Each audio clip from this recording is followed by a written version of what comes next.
C'est la vraie vérité qui nous forme et qui nous permet nous-mêmes de nous prendre vraiment en charge, de mieux nous connaître pour mieux avancer, mieux faire en sorte que notre environnement soit pris en compte, pour faire en sorte que tous nos problèmes disparaissent afin que nous puissions vivre une vie merveilleuse. C'est avec cette introduction que l'honorable Assé Akakpo lance la clinique de ce vendredi 18 octobre 2024 à l'hôtel Soleil d'Afrique de Parakou. J'attire son appel, nos aïeux. Je m'engage à être si fort que rien ne peut perturber. L'hymne national béninois et le credo du FIAD dirigé respectivement avec solennité par le gagnant Ange Agli, étudiant, et le coach Marcelin Biaou, comptable, laisse place à l'installation d'une atmosphère conviviale par le décret de bienvenue du forestier Francis Zamba. C'est avec une immense joie et une profonde considération que je vous décrète la bienvenue dans cette salle de l'hôtel Soleil d'Afrique. Aujourd'hui, nous sommes là pour vous parler encore et encore de la santé. Je nous invite à chacun ce qui le concerne à prendre sa part pour avoir la santé parfaite. Les enseignements reçus ici à la FIAD me permettent de garder le sourire, quelles que soient les circonstances. Lorsque je suis troublé et que les problèmes arrivent, je mets simplement mon front au sol et je confie tout à Dieu, car c'est lui le patron des patrons. C'est lui le commandant en chef. C'est ici à la FIAD que j'ai appris à faire cela, à faire autant confiance à Dieu. C'est par cette conviction prononcée que l'entrepreneur Romuald Assogba témoigne de son amour pour la FIAD. Ce soir, dans la première exhortation, l'entrepreneur Zéphirin Yarou attire l'attention de l'Assemblée sur les bienfaits du pardon.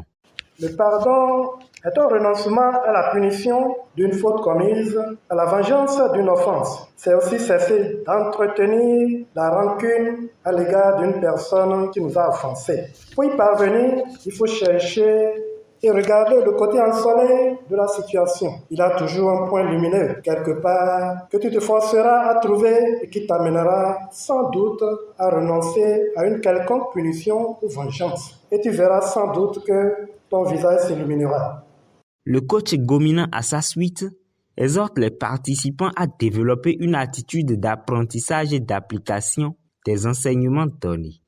Un jour en salle, au cours du 8e sommet mondial du coaching à Yamoussoukro, mon chéri se lève, me dit j'arrive. Il revient avec un verre de café et se mit à boire. Je le regardais, je me disais dans ma tête. Donc il prend café pour lui seul et il ne partage pas avec moi. Il me regarde et il dit tu n'aimes pas souvent le café. Dis-moi, tu en veux? Et je réponds oui. Il se lève et me ramène un verre de café. Si je lui avais reproché sur le moment en salle, on ferait peut-être la bagarre ou il allait m'ignorer royalement. Une fois rentré à l'hôtel, je lui dis « J'ai aimé le fait que tu m'aies pris du café aujourd'hui. » Il me répond « Ça, ce n'est rien. » Le lendemain, dès qu'on descend du bus, il me dit « Avance, j'arrive. » Il revient avec le café en plus des croissants. Il a donc voulu répéter et faire mieux qu'hier ce que j'ai su reconnaître parce que j'ai fait preuve de gratitude la veille. Mes chers amis, j'ai finalement compris que cet enseignement ne lui fait pas des reproches de dire « agis autrement pour avoir ce que tu veux de ton mari ». Toute requête doit partir de la glorification de ses performances actuelles pour aboutir à une demande de leur accroissement.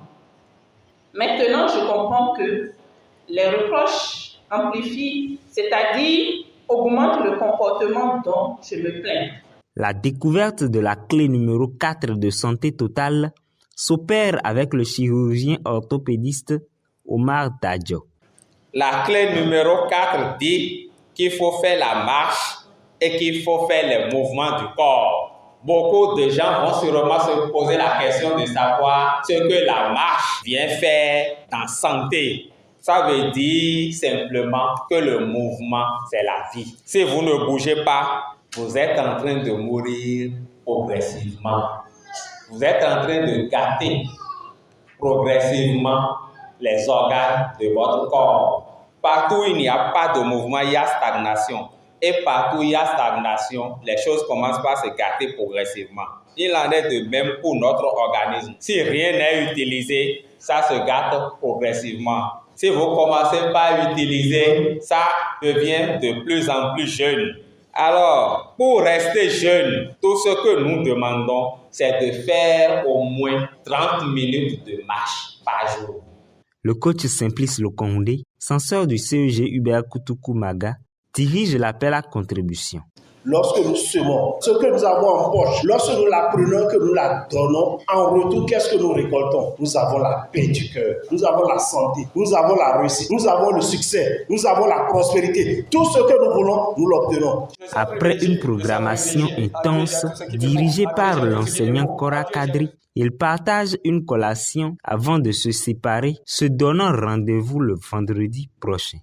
Bon, ce fut un plaisir pour moi d'assister à la soirée d'aujourd'hui, et comment dit-on, et c'était vraiment très enrichissant. J'ai surtout retenu beaucoup de choses, assez de choses par rapport aux leçons qui ont été données.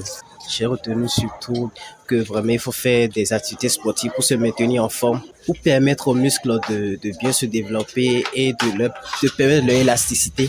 Ça m'a aussi permis de me rappeler de certaines choses, donc je vais surtout appliquer ces leçons.